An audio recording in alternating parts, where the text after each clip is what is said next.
Hi, my name's Amanda, and this is Amanda Started a Podcast. We are recording. We're recording episode 2 of 2026. I made a promise to myself this year that I would, no matter what, record a podcast every 2 weeks. And if my guest cancels, I still do it because this is what I want to be spending my time on.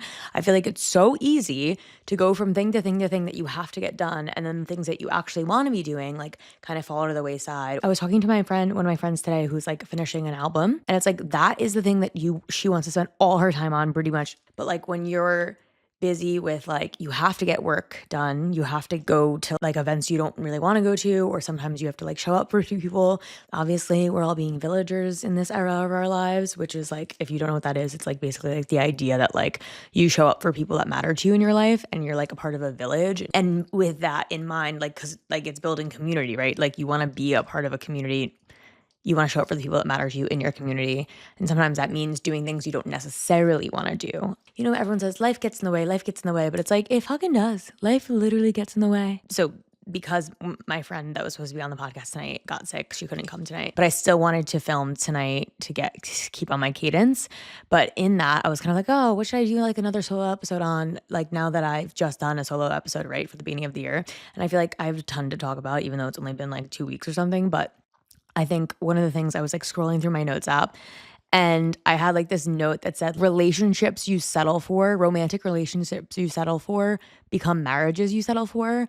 It becomes a life you settle for. It's just one of those fucking things that genuinely things so easily become something that you settle for without you even realizing it. And that's kind of the same vibe as life gets in the way.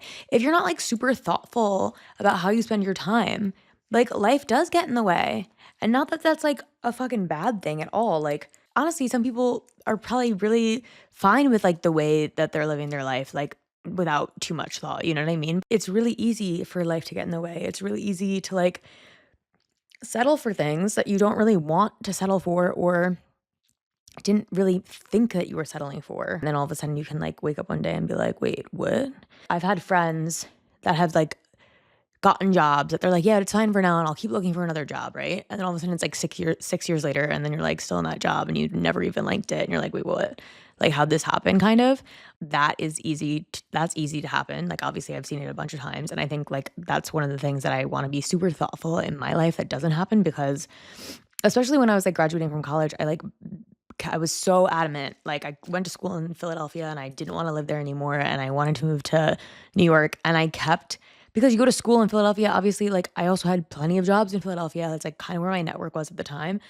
It was easy to get a job, not easy, but easier to get a job in a place where you know more people. Obviously, not having any real network in New York was really hard for me to get a job there. But I was I won't be one of those people that accidentally gets a job in Philadelphia and is oh, I'll keep looking. It's I don't want to do that. I didn't want to do that, and I didn't do that. I'm really proud of myself. And obviously it was a harder way through it. Obviously, that was more thoughtful for me to then settling. Obviously, I'm privileged enough to have been able to work and do real weird odd jobs and stuff, and live in my parents' fucking attic, not paying rent, for during that time while I was trying to make it work. I know that all that goes into it, but I do think it is really easy to settle in all aspects of life, friendship wise too, or the way you spend your time too. These are all ways you can settle, and it's good enough or whatever. Or maybe you don't even think it's good enough. You just think it's it is what it is. Seeing that note today, I was oh, that's actually interesting to think about, because unless you're really thoughtful about all the things that you're doing and consuming in your life, and how your energy is being used, it is really easy to settle for things across the board. In that conversation with my friend today, who was saying that she really wants to be focusing on all this music, but things get in the way. We were also talking about how it's we're already feeling it's the end of January, and things are getting away from us. And it's girls, first of all, calm down. It's literally January. We're still starting the year off strong. It's going to be okay. It's not even the astrological new year yet. It's not even the Chinese new year yet. It is really good to be thinking about it. And for that, I'm really proud of me and my friend had that conversation today. I think it's really nice that we're okay, but we don't want to get sucked away from our goals of the year. And I think in me showing up today and doing this solo podcast episode by myself, even though my friend couldn't come, that in and of itself is like me still showing up for me and not settling into the like, oh, everything else happened to me like that. Or like I didn't get to like it's halfway through the year and I didn't get to do all the episodes that I wanted to do. Like, no, like it's like taking accountability and not settling into things that you don't want to settle into. With this whole idea of mine of like not settling, I was like, what do I do when I'm feeling like stuck? And one of those things that I do when I feel stuck is I like have on Instagram and TikTok like a folder of saved things that like are called inspiration. I feel like a lot of times like when I'm feeling low or stuck or like not like super jazzed up about like where I'm at, or like sometimes you do feel jazzed, you don't feel stuck, but you do feel like, oh my God, like the external world isn't changing as much as my internal world is, and I'm ready to see change. And sometimes you just need like a little bit of like, my first one saved here, appreciate the moment. The time will pass anyways. It's like, yeah, yeah. Oh my God. I also listened to that masterclass with who is she? I fully was like cracking up. How to rewire your brain or something. Dr. Anna Lempk, chief of addiction medicine at Stanford, helps you break your compulsive behaviors, reset your dopamine, and rebuild focus. Girl, I was just like, I love masterclass. I think some of them are so interesting and inspiring, but some of them I'm also like, that was like a whole hour or whatever amount of time of like literally no one saying anything. Basically, she's talking about how she was addicted to romance novels, and then she's talking about like a bunch of stuff about addiction, but basically spends a lot of time going through like some things that like her clients are addicted to. I was on a walk and I was like listening to all the different things you can be addicted to, and I think like the thing, my biggest takeaway was like, oh, am I addicted to that? Am I addicted to that? Am I addicted to that? It was just like things I didn't even know you could be addicted to that I kept being like, am I addicted to that? It's like, no.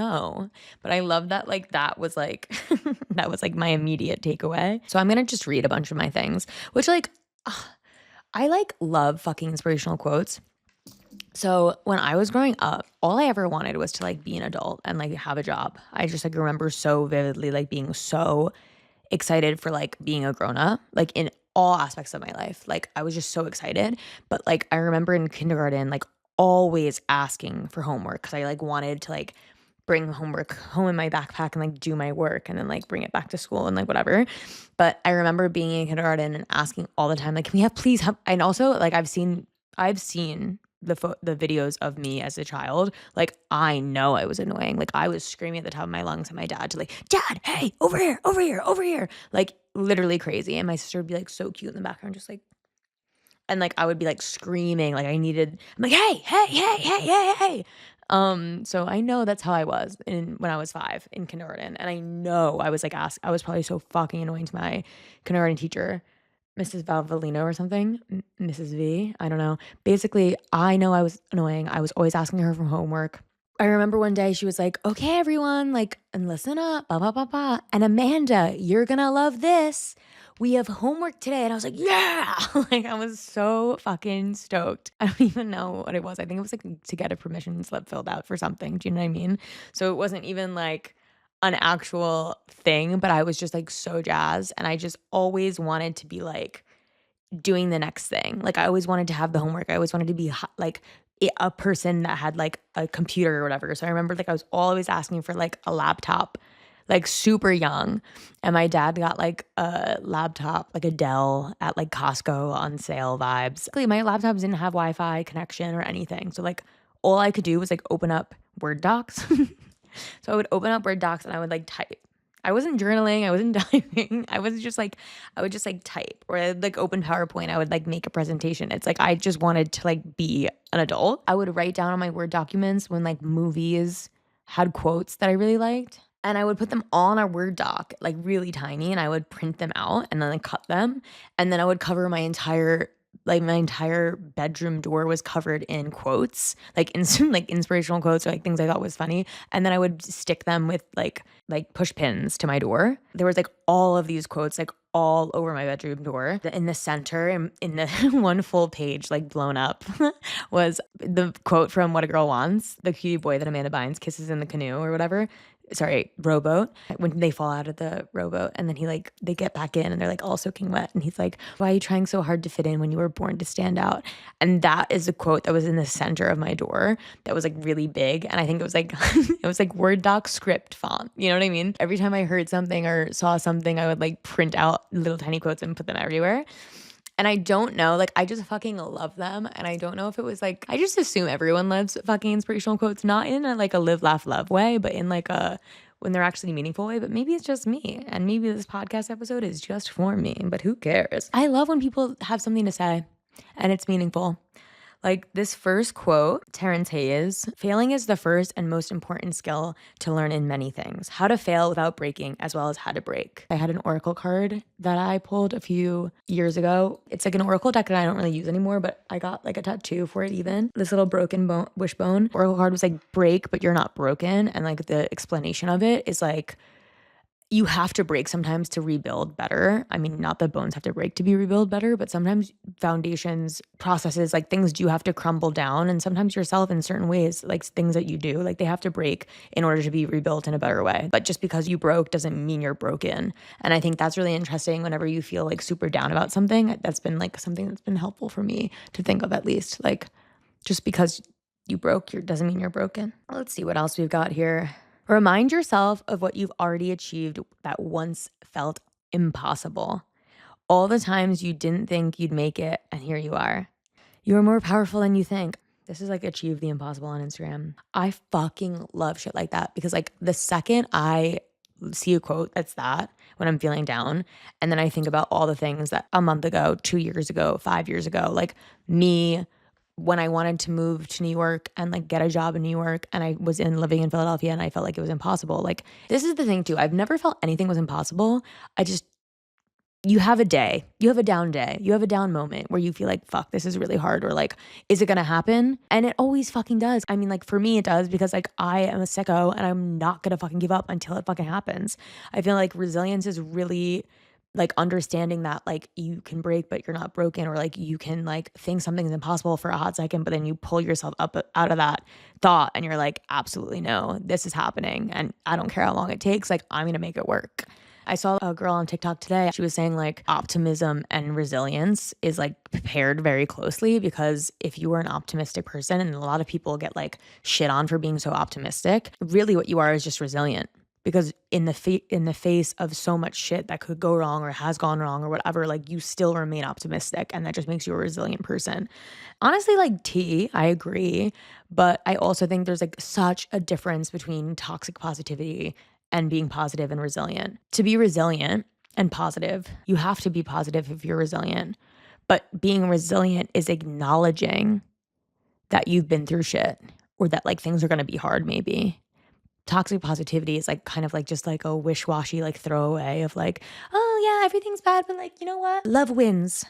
And it's like, okay, but like love may win, but like, you know what's really gonna win? It's like all of us fucking doing all this fucking work and like putting in time and like calling fucking representatives if you want things to change, or like going outside and protesting if you want things to change. Like that is the resilience part of the optimism, like knowing it's going to work out, or like really because you're not going to give up, versus like hoping it's going to all work out because your ignorance is bliss in a way. From Female Collective. Daily reminder that you're not too ambitious, too outspoken, too emotional, or too much. I feel like that's so important for ladies because like, yeah, I was really fucking annoying growing up. I know that. I saw the videos. I saw the proof.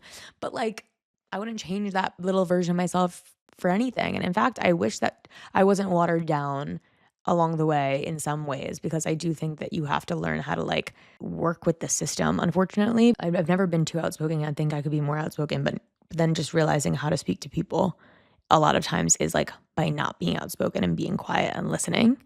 So I don't know if that's just like something that you learn as you grow up. I feel like you're not too like loud and brazen, and it's very like that vibe of like, oh, when like a girl's assertive, she's a bitch, but when a guy's assertive, he's like a CEO. I love Robin Williams. Like my computer background is a picture of him right now. I loved his fucking style. I loved his like vibe. I think it's terrible, obviously, when people have depression and leave this world too soon.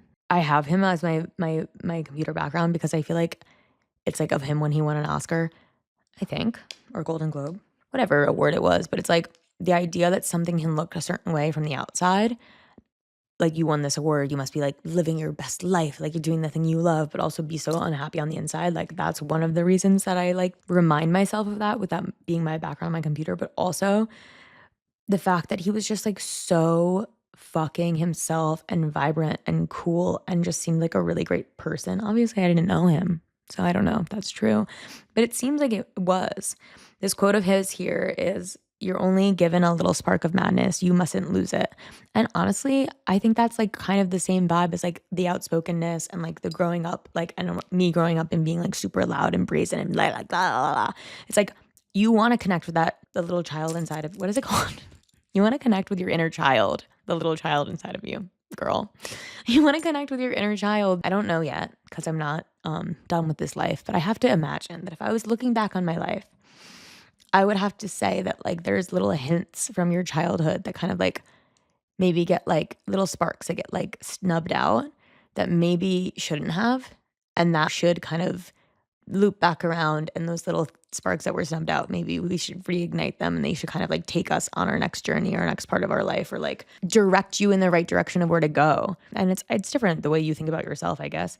But the way I think about my younger version of myself, it's like I want to have that childhood joy and just like that intense like why? Like I remember asking my neighbor all the time, like why? Because I just wanted to know. I just wanted to know why he was doing stuff around the house, why he did a certain thing, like why did the dog have to go out at this time? Like I just wanted to know. And now all I want to know is about people and talk to them. Even like my sister was telling me, and maybe this is her story to tell, but she had like a photo of like Led Zeppelin on her wall, and she like always looked at it and wanted to be like a musician, like a rock star. And she would always just like want to be that, want to be that, want to be that, like growing up. And it's like weird now, or like she's told me other stories that are like kind of adjacent to that, where now like she is like making music. She is like a poet in some way. She's a writer, like writing music and other things. But I think like, yeah, there's some things that when you're little that I do think are sparks that like you can't lose them. Toni Morrison died in 2017, and she wrote the lessons her father taught her about work. And I have that saved here. Whatever the work is, do it well, not for the boss, but for yourself. 2, you make the job that it doesn't make you. I think that's with everything in life. You make everything you do. It doesn't make you. Like you make your situations and your experiences and how you react, right? You are not the work you do. You are the person you are. No one should be taught that love is how much you can tolerate from someone. This is from the Female Collective too. No one should be taught that love is how much shit you can tolerate from someone. Not your family, not your friends, not your romantic partners. People pleasy rehab type vibe, or growing up in a toxic environment or having a toxic ex and like out learning that. Ram Dass said this, "It's taken me a while to learn that if I'm gonna offer the gift of my being, it means offering the fullness of the moment we're in." That's like, everyone get off your phone kind of vibe when you're hanging out with your friends. It is top 5 worst feelings, I'm gonna say, when you're in a room with your friends and everyone's on their phone and you're like telling a story and then like you kind of look around and like literally no one's listening to you because they're typing. It's no one's paying attention or something. Ooh, that is so rough. You can just trail away and not say anything. And you're like, And then you start a podcast. You can force people to listen to you. Kidding. Oh, I've got another Ram Dass quote. I guess I was in the mood 330 weeks ago to really hear about him. Ram Dass says this, when you go into the woods and you look at trees and you see all different trees, some are bent, some are straight, some are evergreens, and some of them are whatever. And you look at a tree and you allow it. You see the way it is, you sort of understand it, and maybe it doesn't get enough light, so it turned that way. But you don't get emotional about it. You allow it. You appreciate the tree.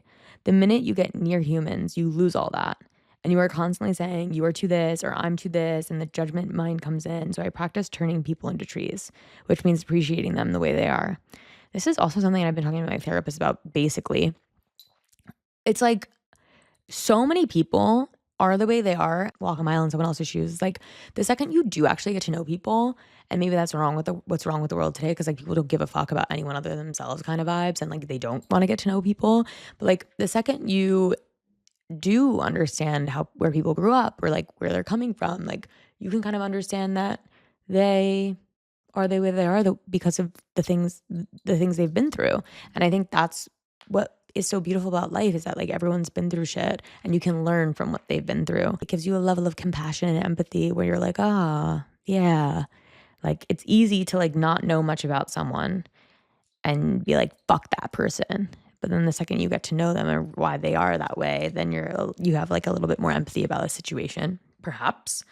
It's really easy to forget or to judge or to be mad or to be resentful about things. Another Ram Dass quote.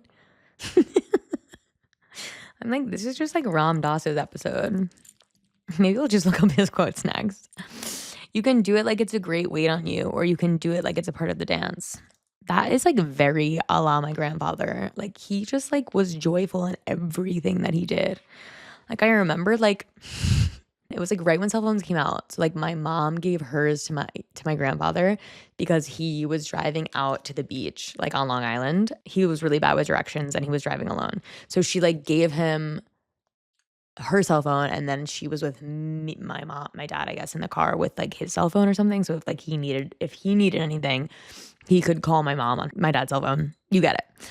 So he gets lost like 4 times and like my mom was like, where is he? Like he's not out. Like why isn't he here yet? Blah, blah, blah. And he ended up going like back and forth on like the same bridge. Like in New York, there's like the Whitestone and there's like the Throgs Neck that go out to Long Island. And I guess like he was going over the bridges like back and forth like a few times. And like finally he went through the toll booth like with a person because I think he maybe had Easy Pass. I don't really know. But he went through the toll booth with the person and he like called my mom, but he didn't know where he was. So he gave the cell phone to the toll booth person who like was so cute. Like, oh my gosh, your father's so sweet. Like, we're gonna let him turn around. Like, don't worry. Like, he's not gonna pay the toll again. And he was like laughing on the phone. And I'm just like, for you to either like you can either get lost and fucking freak out and be in a bad mood about it, or you can giggle and make friends with the toll booth lady and then who will then help you because you're a pleasant person to be around. Even in college when I would like see people in high school or like I guess my grandfather died when I was in college and people would say like, oh my God, like I loved your grandfather. Like people I wasn't very close with in like elementary school and stuff, like when he would always pick me up from school. He really was just so sweet and so happy. He always said every single day before when he woke up, he would say, I put my 2 feet on the ground and I thank God to be alive another day. Like he was just stoked to be here. And like he always said, the beach in Long Island was like, he'd be like, this is one step below heaven. I think sometimes when I get like all in my head or insular and victim mentality and upset, like thinking about that really makes me feel better. Like I'm like, oh, like you can just be happy where you're fucking at. And it's better to be happy and to like be enjoying the thing that you're doing versus like, what did Ram Dass say? It's like, yeah, do it like it's a part of the dance, not like it's a great weight on you, which is like anything in life. Don't lose yourself trying to hold on to someone who is okay with losing you. That's from Female Collective too. I feel like a lot of these quotes are for romantic things, but it can be applied to anything. Job-wise, friendship-wise. All these things can be kind of applied to all these different parts of your life. That's also very people pleaser rehabby vibes. Like don't overextend yourself constantly for the same person who's totally okay to like literally never text you back. We all make the choices of like who we spend our time with. People are like were in the comments like how many ever years ago this was. People were tagging other people and saying bye. Don't shrink yourself to fit into places you've outgrown. This was actually I had like a similar quote that I had written down on my notes app today that I was thinking about. Kind of ladders back to like the inner child spark thing too. It's like maybe the sparks get snubbed out because you feel like you shouldn't be that sparkly or shiny, or you should fit into a box of like someone's that you're around, or like some fucking teacher makes you feel like you shouldn't be like that outspoken or this way, or some person you date makes you like that, or someone you're friends with makes you feel like that, or like this whole group makes you like feel like it's not fucking cool for you to be that sparkly and you have to like shrink yourself to fit into a box that someone else says is like, or makes you feel like is the way that you should be, or the way that then they'll accept you. It's like, nah, like be proud of the person you're becoming. Don't try to like smother that. Don't let the distance between where you are and where you want to be scare you out of simply moving forward. It's like paralyzing sometimes, the fear of like moving forward or shedding your skin in a way, or like no longer shrinking yourself to fit in a box that you felt accepted in or you felt like you had to be in. Like, yeah, the unknown is spooky. That's why people settle. That's a huge reason why. That's not the only reason why people settle, but it's a reason. Like, just because someone's good enough to be friends with or be in a relationship with, or the job is good enough, like that is how people settle. To the idea of like that you want so much more, it is scary, the distance between that. Maybe that looks like 13 years of being single and working on yourself. I don't know. I have Glennon Doyle. We have some Glennon Doyle quotes. I fucking fully forgot about that lady. Hope she's well. Glennon Doyle's kind of giving like an earlier version of Mel Robbins. Maybe if TikTok was like alive and well then, she would be, maybe she's on TikTok and I just don't know. This life is mine alone, so I've stopped asking people for directions to places they've never been. Very that vibe of like, it only needs to make sense to you. Only do what feels right to you. And if it feels right, fucking do it. Don't manage their behavior and manage your expectations. You get to choose how you react to things. Like, you do not get to manage other people's reactions. You can't control people how they treat you. You can control how you react to how you're being treated. The option is never to let go or letting something go. It's always to accept what's already been gone. I guess when you get to the part of like I need to let it go, I need to let it go. It's like, turns out it's already gone. So you just need to accept that it is. And how long you stay in this idea of letting something go, that's 100% on you. And you have to take the responsibility to let things go or not. Repeat after me. I am worthy of all the things that I want, even if they feel too far out of reach. I am worthy of all the things I want, even if they feel too far out of reach. We're going to start an army of people that know they can achieve anything they want in this world. That's the whole idea of the podcast now. Are you tolerating the many lows for the few highs? With really amazing people and relationships and connections, like, there are very few lows. Obviously, everyone's a human and a person, and there's things that you need to work through, and everyone's working through their own shit. But like, the real people that are supposed to be around you and like you feel really good about, like, there's going to be very few lows. And the lows are going to be, different types of lows than feeling like shit on. This is a post from Hoda. And all of the comments are like, Hoda, clapping. 8 pieces of wisdom that can change your life. 1, words are powerful, use them wisely. That same girl that was saying resilience is connected with optimism, she was saying like, I'm a naturally optimistic person and don't let anyone tell you that's like silly. And I think that also goes back to like, don't like snub out those little like inner child sparks, and don't fucking shrink yourself to fit in a box you think you need to. Don't feel bad about how you are naturally. But I will say, I don't think I'm a very naturally optimistic person at all. Like, literally at all. And I think I had to grow and learn and become this way because, like, exactly like this piece of advice from Hoda, words are powerful and you have to use them wisely. You literally have to use them wisely. I don't say shit anymore like, I'm broke. I have been broke as fuck. And I have not said that because I knew I don't want to allow that into my realm of being. I know how important it is to tell yourself like how beautiful you are, how you're gorgeous, like how you have an amazing body when you're being really hard on yourself, maybe because you gained some weight or something. Like, these words are so powerful. The way you talk about yourself, they literally create your reality. I have words that I just will never say. I will never say I'm ugly. Like, I'm not going to say that. Like, maybe I'll say, oh, I feel fat, or I feel like I gained weight or whatever. And I'm trying to never even do that anymore. But like, words hold too much power. I feel like the second you start succumbing to like that negative talk, like, ooh, things aren't good. Got to pull yourself out of that water, girl. People come and go, but the right ones stay. T. You are doing enough, even if it doesn't feel like it. Also T. You don't also have to feel like you're breaking your fucking back every day to be successful. And you don't have to feel that way to be like doing enough. And sometimes things are changing, like your inner world changes where your external world changes. It takes a fucking second and maybe it doesn't show up right away. Failure is when you don't try. T? I need to stop saying T. I said that the other day. I'm like over it.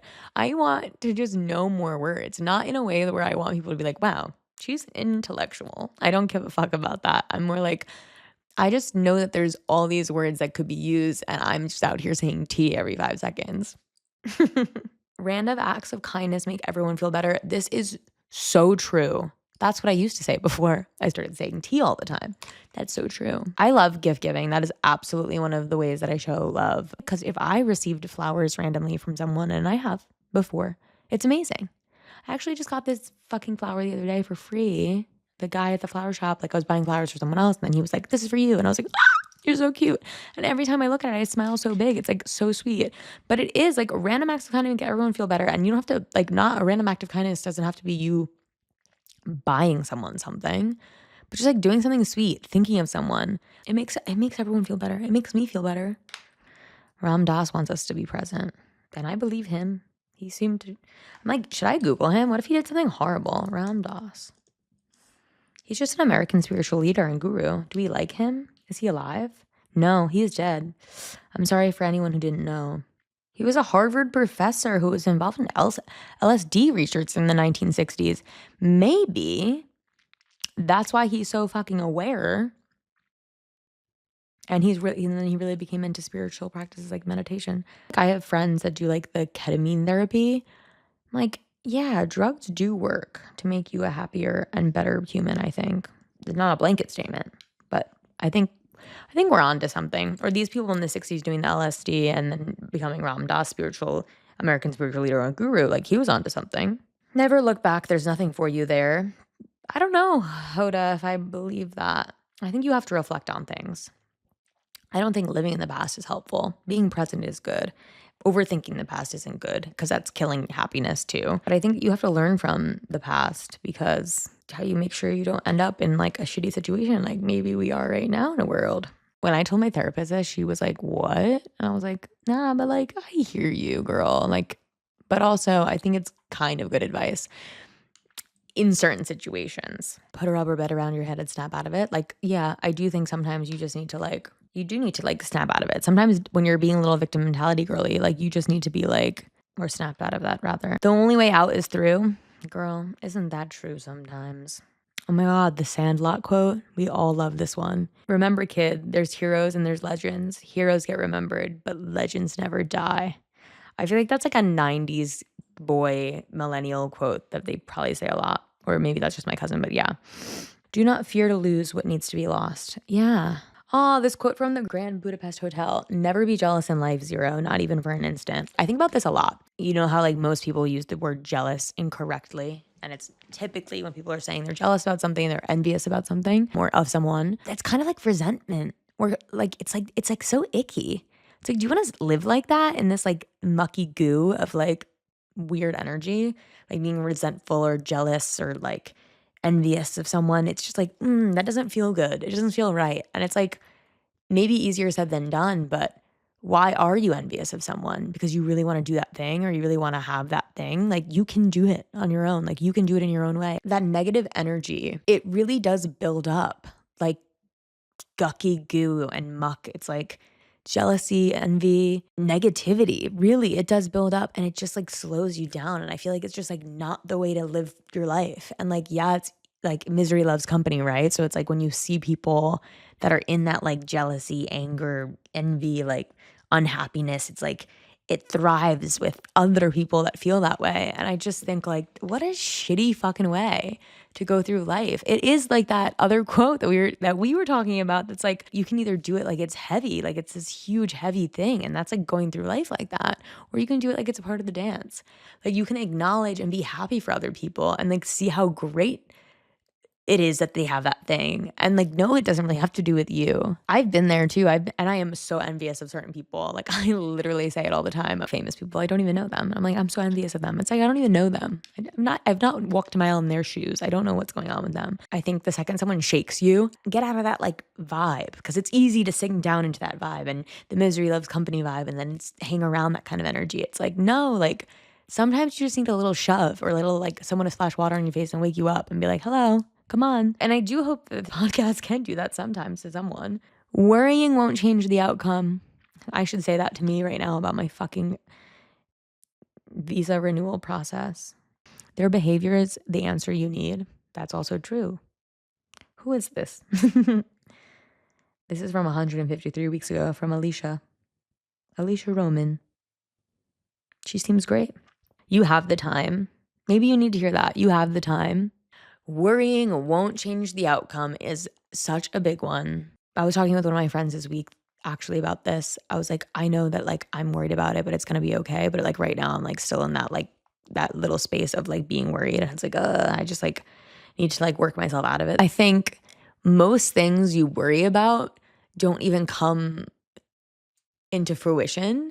So like while it's really hard not to worry about them, try to like say that to yourself when you are really worried about something. And then flip the script the way my friend was saying it today. Like, if that's the case, which it is, then the second you worry about something, you realize it's not actually going to happen. So like making up a scenario and worrying about it, like, oh, this could happen or that could happen. It's like, well, now that you've thought of it, it's not happening. Don't worry about it. Easier said than done. But what I'm trying to do in my life, direction is more important than speed. That feels right for me right now. So thanks, Alicia. Even if you fail, you've learned something. True. I think that's the whole point. You have to learn how to fail, and then nothing can stop you. Only you have the power to change yourself. Stop expecting yourself from other people. Yeah, just because I'm buying people fucking little gifts all the time, I can't expect that from others. It's because I'm not doing it to get in return either. Like, I'm buying flowers for a lot of people a lot of the time, actually, recently. And I have gotten them back, so that is different. But I don't expect it from people. You really can't expect things. You can't expect yourself from people because you're you and they're them.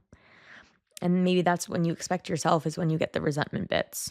You deserve to love yourself. That's fucking true. You do. You're fucking a rock. If anyone's gonna love you, you might as well do it. You're the love of your life. You really fucking are. Life is actually beautiful. Enjoy the space between where you are and where you want to be. Yeah, enjoy it. Don't be scared of it. I think trusting that good things are coming is that optimism plus resilience that I think is the real sweet spot. This is a great quote from Jane Birkin. I think we can change everything all the time. Accidents are the best things in existence. They force you to leave a route that seemed to be mapped out. It's often when things aren't going well that we're forced into doing them differently, and suddenly they become interesting. That's fucking it, girl. Because accidents, like all things in life, you cannot control what happens, to you, but you can control how you react. And if you look at accidents as if they are ways of kind of putting yourself in the right place at the right time, or like suddenly becoming interesting, like that's the group of people I want to be around. The people that are inspiring one another to enjoy the accidents that may come their way. When you read something and like one specific person is going to find that so fucking funny. I just thought about my sister. She will love that one. There's just nothing like it when you know someone's going to fucking love something. A gift, a quote, a meme, a TikTok. You're like, oh, you're really going to love this. You are really going to love this. Just being thought of, it's the best. It's the best when someone thinks of you. I didn't really have anything else that I was planning on doing. I just like loved the idea of me talking about the quotes that I love. And like in the way that we've just kind of talked about all these things, it's kind of like that initial like the inner child spark that had maybe been snubbed out. I don't think that was ever snubbed out, but like the idea that I grew up being obsessed with putting quotes all over I just love them. I love these stupid quotes. I don't even think they're stupid. I think they're great. Like so many inspirational quotes, like, hell yeah, if they make you feel good, like then they're not stupid, they're great. And I put them all over my freaking door. And now I'm almost 32 years old and I'm just sitting on my podcast saying other quotes that have inspired me and made me feel good in hopes that they'll inspire you and make you feel good. Or at least maybe this little conversation we had made you feel good. I don't know. I guess I'll just like watch a gorgeous film now. Speaking of which, Sentimental Value I watched the other night, very good. On the awards circuit. Highly recommend. I sobbed my little eyes out. I feel like we're on the end of a conference call right now, a little meeting for work, and I'm like, let me just check my notes to see if there's anything else I wanted to say. You've already survived the nights that you thought would break you. You can and will again. Nothing lasts forever, including a bad mood. There you go. There you go. It's like in my Big Fat Greek Wedding when they're explaining the root of like all the words always come back to Greek. And there you go. So there you go. Thank you so much for listening. I hope you're getting some gorgeous inspiration out of this one. Not this one, this whole podcast. I appreciate you for being a listener. I appreciate you for being a follower. of the socials that are associated here, and the YouTube, of course. Follow that YouTube. Wishing you all the most joyous fucking week of your life right now. Like, let's really put some good vibes out there because we need it.